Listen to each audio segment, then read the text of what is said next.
Hey everyone, and welcome. I'm absolutely thrilled to have you here for today's explainer. We're about to embark on a pretty exciting journey together, specifically your orientation into the Business World Online Academy and the National Certificate in Generic Management at NQF Level 5. Whether you're just starting out on your educational path or you're a seasoned pro looking to level up your skills, you are absolutely in the right place. My goal for today is simple. I want to give you a crystal clear, easy-to-follow roadmap of what your time with the Academy will look like, how you'll be assessed, and most importantly, how this qualification can really propel your career forward. So let's jump right in. To really understand the heartbeat of this academy, we just have to look at the incredible story of its founder and CEO, Stacey Francis. Her educational journey, well, it was anything but traditional. She actually started out studying dental technology simply because she met the requirements, not because it was her life's passion. But she kept pushing. As a single mom working while studying, she completely self-funded her education. She was out there actively hunting down scholarships and grabbing every free learning opportunity she could find. She literally built her qualifications one step at a time.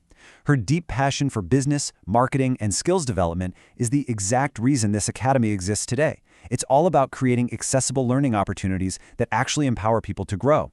Her message is just so simple, yet incredibly powerful. Your background absolutely does not dictate your future. Your willingness to learn does.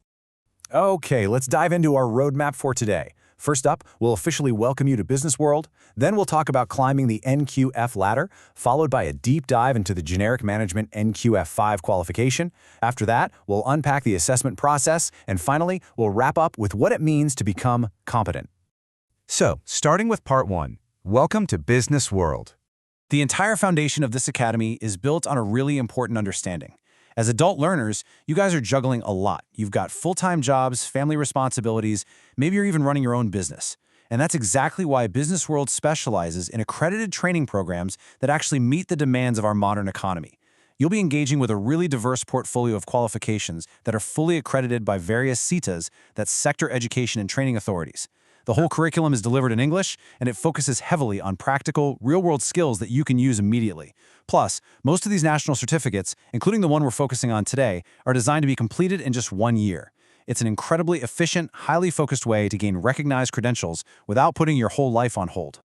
Moving right along to Section 2, climbing the NQF ladder. Let's see how all of this builds together. And this brilliantly illustrates exactly what we mean. Education isn't just some isolated one-time event, it's a continuous progression. Remember when Stacey Francis talked about building her qualifications one step at a time? She was talking about a framework just like this, the National Qualifications Framework, or NQF. As you can see, it's literally structured like a ladder. Down at the foundation, you have grade 12 or its equivalent at level 4, but right there in the middle, that's where you'll find NQF level 5. This is the higher certificate or advanced national certificate level. This is where you really start gaining highly focused skills for specific careers. Achieving your NQF5 isn't the end of the road. Rather, it's a vital stepping stone that empowers you to keep climbing right up toward diplomas, bachelor's degrees, and well beyond. The massive takeaway here is the power of lifelong learning. Think about it. The world we live in is constantly shifting. The economy changes, new technologies pop up overnight, and entire industries evolve. Lifelong learning is honestly the only way to stay relevant.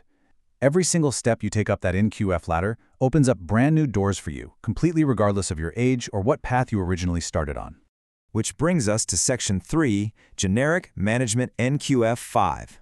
Let's talk about the specific vehicle for your journey. So, what exactly is this qualification? According to SAQA guidelines, this generic management certificate essentially prepares you to manage first-line managers within an organization. We're talking about leading the team leaders, the supervisors, the junior managers, and the section heads. This isn't just about managing daily tasks or ticking boxes. It's about leading the actual people who manage others. It's a whole different ballgame. The goal here is to create a robust talent pool of experienced, highly effective middle managers. You're going to be equipped to build strong relationships, implement operational strategies, and really enhance the development of your teams.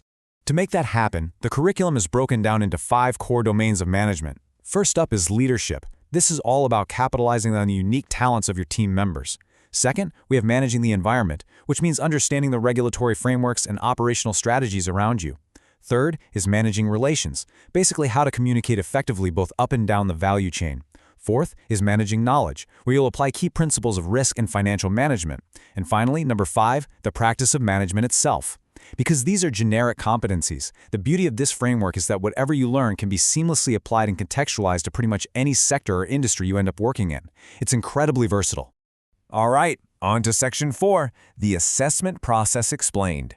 We're going to completely demystify this for you. Now, for a lot of us, just hearing the word assessment triggers immediate anxiety, right? You might instantly picture sitting in some dead silent hall, sweating over a massive final exam that's going to dictate your entire future. Well, take a deep breath because outcome-based assessment is incredibly transparent and wonderfully supportive. As you can see mapped out here, it isn't some surprise attack. It's actually a continuous collaborative loop between you and your assessor. It involves planning, preparation, the assessment itself, judgment, feedback, and review. Let's walk through those exact steps so you know exactly what to expect. First, you and the assessor actually sit down and plan the assessment together. You agree on dates and times that work for both of you. Second, you prepare for it, and you officially indicate when you're ready. Third, the assessment is conducted and your evidence is compiled. Fourth, the assessor takes a look at that evidence and makes a judgment. Fifth, and honestly this is absolutely crucial, you get a dedicated feedback session. And finally, the whole process is reviewed and your results are submitted to the SETA. The main takeaway here, you are fully supported from that very first planning meeting all the way through to the final feedback. You're never in the dark. So what exactly are you being assessed on?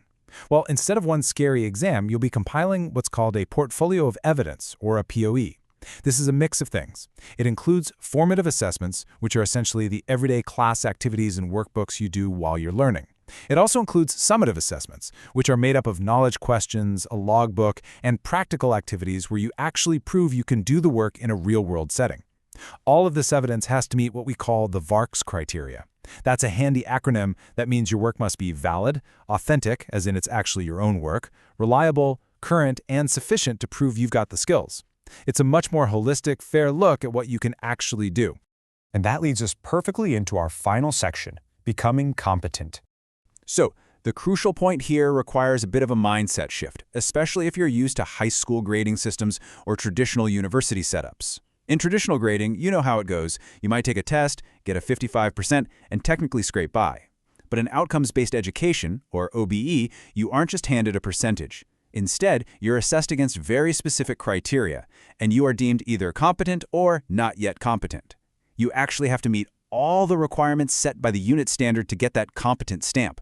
And honestly, this is a good thing. It ensures that you truly, genuinely possess the skills required to manage people out there in the real world rather than just proving you managed to memorize slightly more than half of a textbook. Now, I know exactly what you're thinking. What happens if I get not yet competent? Please hear me out on this. Not yet competent is absolutely not a failure. It really isn't. In an outcomes-based system, you, the learner, are driving the process. If you don't hit all the criteria on your first try, you simply get another chance to prove your competence, or you receive some retraining to help get you over the finish line. The whole system is literally designed to facilitate your success and make sure you actually master the material. There's even a formal appeals process if you ever disagree with an assessment decision. The entire framework has your back. Well, we've covered a lot of ground today, haven't we? From the incredible flexibility of the Business World Online Academy to the nuts and bolts of the generic management NQF5 curriculum, right through to how you'll be assessed and deemed competent. As you take your first steps on this journey, I really want to bring you back to our founder's words from earlier. Education never stops. The opportunities are out there waiting for you if you're willing to reach out and grasp them. Your background does not define your future. So I'll leave you with this one final thought as you begin your studies. Are you ready to climb? Thank you so much for hanging out with me in this explainer, and I wish you the absolute best of luck on your learning journey.